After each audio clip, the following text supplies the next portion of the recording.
Google's operating an AI laboratory in Beijing to attract Chinese tech talent. And we know the way the Chinese government operates, every single employee is working for and being vetted by Chinese intelligence. Now, Google is trying to reassure us, well, we don't work with the Chinese military. That's nonsense.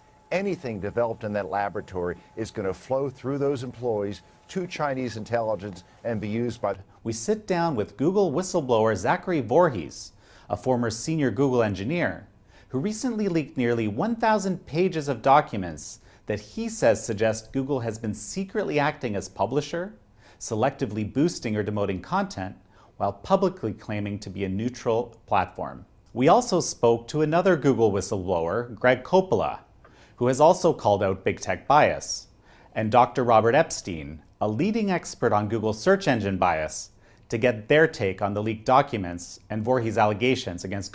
And then after the election of Trump, they started to change. And I thought that was so weird, right? Because Google should be about making money for its shareholders. Why do they care? Why do they have a dog in the fight? You know, I can understand that employees are of a political, on a political spectrum, and that they tend to lean left, and I get that, but there was something from the executive class after Trump won that was really biased, and that bias kept on amplifying and escalating, and things just started to get really weird. Okay. And in Google, the CEO of YouTube, Susan Wojcicki, said, in multiple public weekly meetings that we had, where the company comes together and then she talks about what's going on with the company. She's like, the fake news is a problem.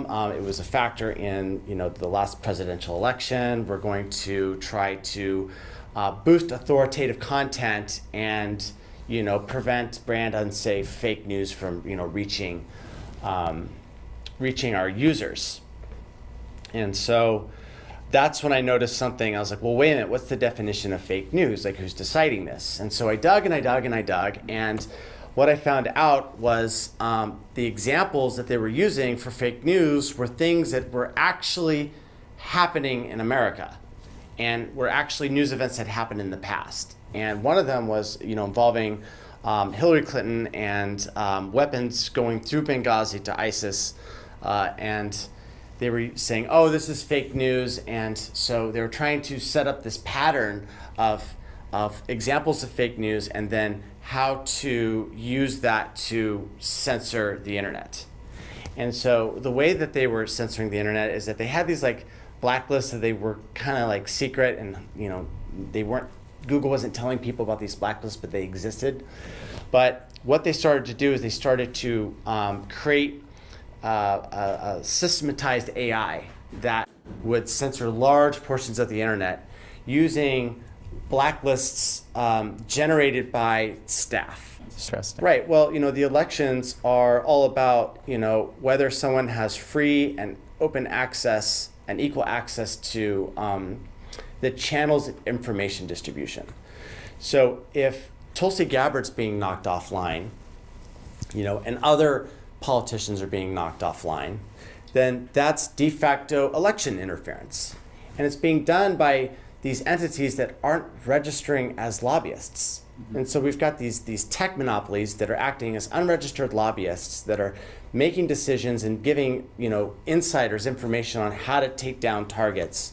And that's essentially what's happening, is that Google is allowing democracy to be hacked. What they're going to find blacklists that exist, okay? And these blacklists have been uploaded through this system called Buganizer, and there are embedded in that, there's reasons and reasons that these things have appeared in these blacklists.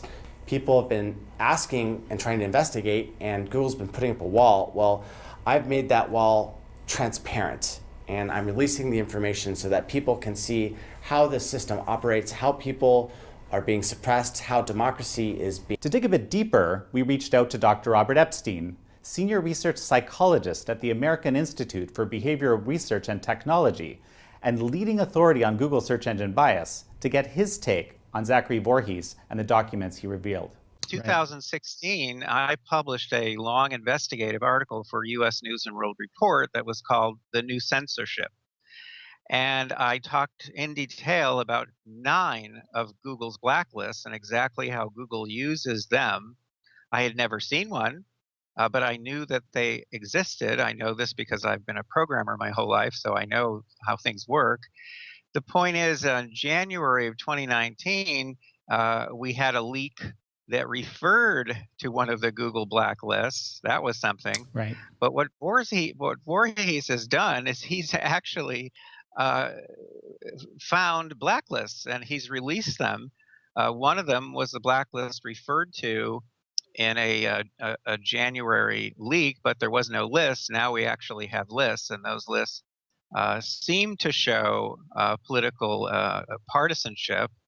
That's not my main concern. My main concern is that that a company like Google can decide what billions of people see or don't see, because I have been warning people for years about Google's power in manipulating opinions and thinking and votes and attitudes and so on.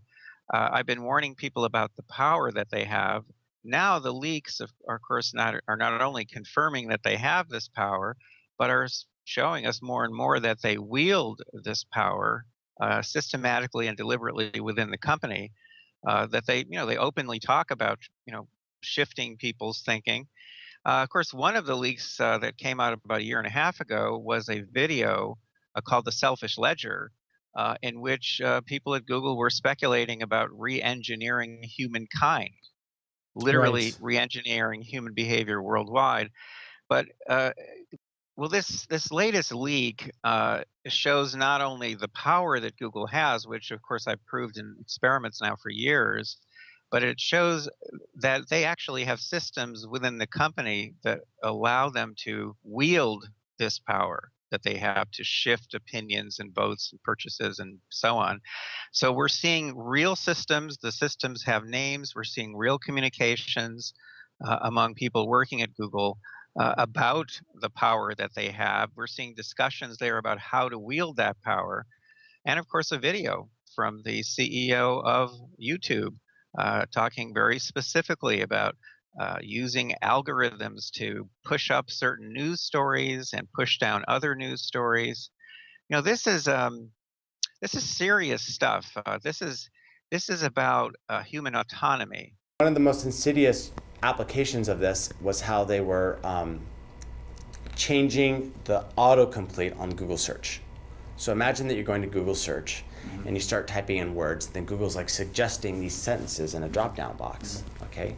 So what became really creepy is when you started searching for these culture war terms like men can, there seems to be this war against men. And so, Google like swapped out all the real words, all the real phrases, and boosted these phrases such as men can have babies, men can have periods.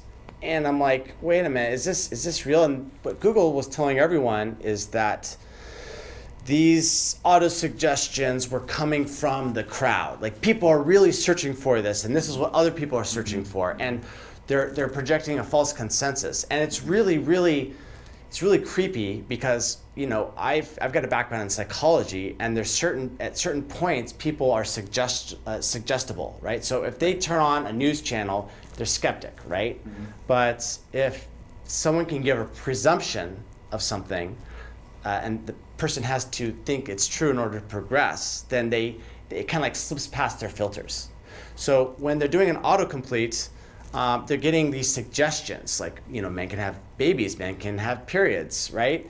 And, people think that, well, that's what everybody else thinks. And it just sort of slips in as something that's true. And so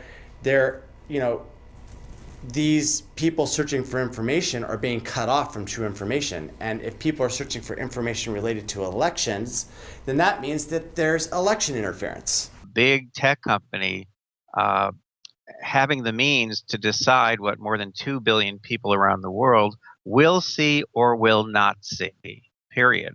It's not just about quote unquote fake news, which is impossible to define.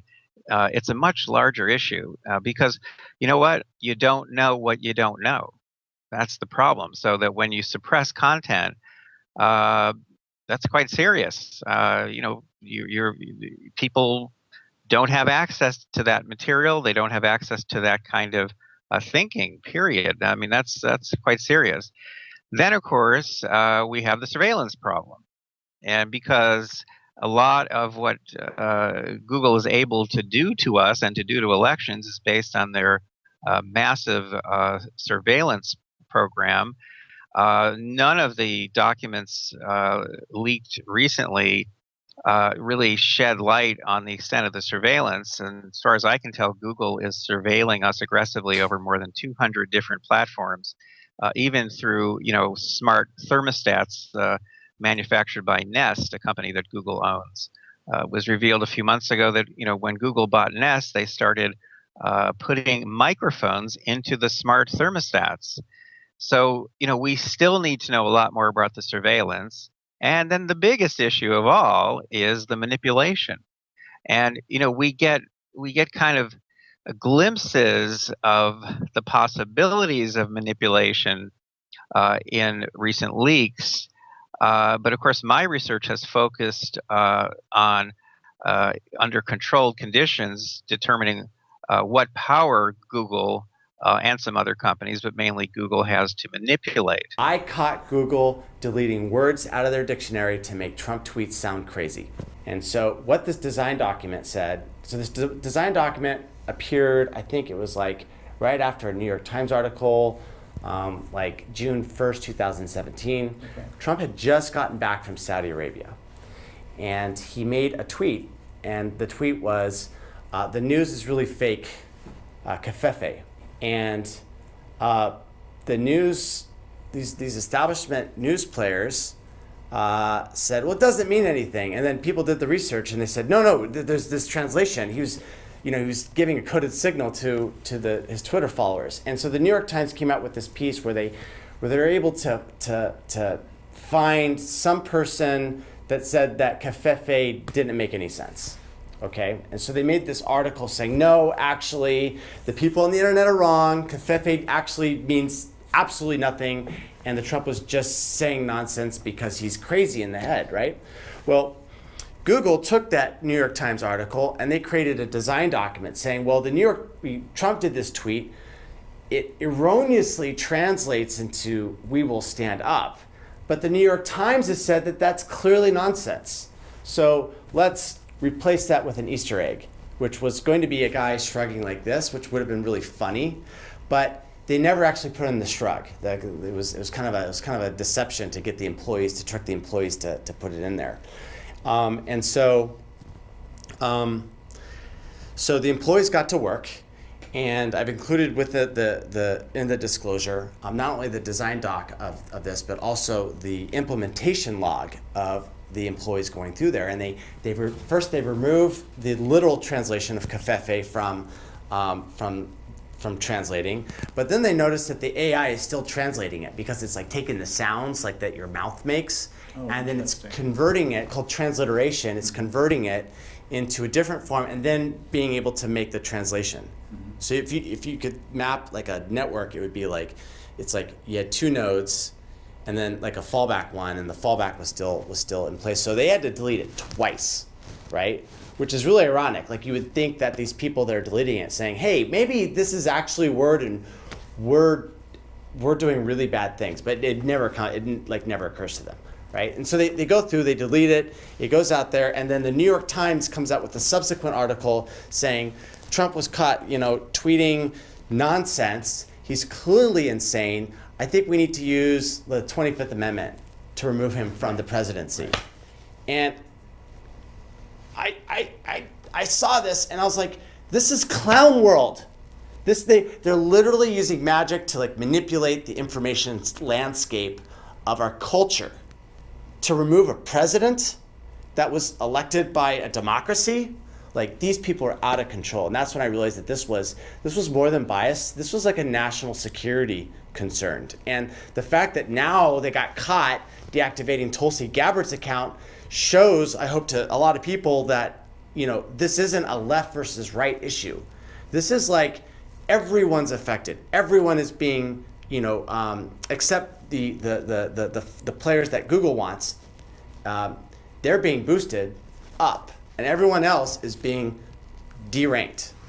Google, and to a lesser extent Facebook, they control extremely powerful mechanisms for shifting opinions and votes without people's knowledge, without leaving a paper trail, and they present, in my mind, a serious threat to democracy and to human autonomy. The Chinese military.